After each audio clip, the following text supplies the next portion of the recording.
இந்த அக்வேரியம் ஹாபியை பொறுத்த வரைக்கும் நான் ஒரு பிகினர். ஆனால் எனக்கு இந்த மாலி, கப்பி, கோல்டு ஃபிஷ், பீட்டா ஃபிஷ் இதெல்லாம் வளர்க்க ஆசை இல்லைங்க. புதுசாக ஏதாவது ட்ரை பண்ணணும் அப்படின்னு நினைக்கிறீங்களா? அப்போ இந்த வீடியோ உங்களுக்கு தான். பிகினர்ஸ்க்கு ஈஸியாக அடாப்ட் ஆகக்கூடிய 3 ஃபிஷ் வெரைட்டிஸ் பற்றி இந்த வீடியோவில் சொல்ல போகிறேன். கிளியராக கேட்டு தெரிஞ்சுக்கோங்க. பாடி தொலையும்.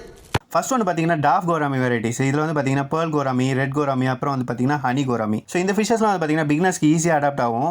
அது மட்டும் இல்லை, இந்த ஃபிஷஸ்லாம் வளர்க்குறதும் ரொம்ப ஈஸி. மற்ற ஃபிஷஸ் மாதிரி ரொம்ப மெயின்டைன் பண்ண வேண்டிய விஷயம்லாம் கிடையாது. இதுக்கு அடுத்தது பார்த்தீங்கன்னா டெட்ரா வெரைட்டிஸ். இதில் முக்கியமாக வந்து பார்த்தீங்கன்னா இந்த கலர் விடோ டெட்ராஸ் இப்போ ரீசெண்ட் டேஸில் ரொம்ப பாப்புலராக இருக்குது. இதுக்கப்புறம் வந்து பார்த்தீங்கன்னா நியான் டெட்ராஸ், கார்டினல் டெட்ராஸ் கிடையாது, நியான் டெட்ராஸ் நல்லா நோட் பண்ணிக்கோங்க. அதுக்கப்புறம் வந்து பார்த்தீங்கன்னா சர்ஃபே டெட்ரா. இந்த ஃபிஷஸ்லாம் வந்து பார்த்தீங்கன்னா ரொம்ப ஈஸியாக மெயின்டைன் பண்ணக்கூடிய ஒரு ஃபிஷ். இதுக்கப்புறம் வந்து பார்த்தீங்கன்னா பார்ப் வெரைட்டிஸ். ஸோ இந்த ஃபிஷஸ்லாம் ரொம்பவே ஹார்டியான ஃபிஷஸ். பார்ப் வெரைட்டிஸில் நிறைய வெரைட்டிஸ் இப்போ வருது. கலர்லயும் வருது, அதுக்கப்புறம் வேல் டைல்லையும் வருது. ஸோ இந்த ஃபிஷஸ்லாம் வந்து பார்த்தீங்கன்னா ரொம்ப ஈஸியாக வளர்க்கக்கூடிய ஒரு ஃபிஷ். ஸோ இந்த 3 வெரைட்டிஸ் நீங்கள் ட்ரை பண்ணி பாருங்க. கண்டிப்பாக உங்கள் ஹாபி இன்ட்ரெஸ்டிங்காக இருக்கும். நம்ம லிஸ்ட்லயே இல்லையே, அடேங்கப்பா. இந்த வீடியோ பிடிச்சிருந்தா லைக் பண்ணிக்கோங்க. தேங்க்யூ ஃபார் வாட்சிங்.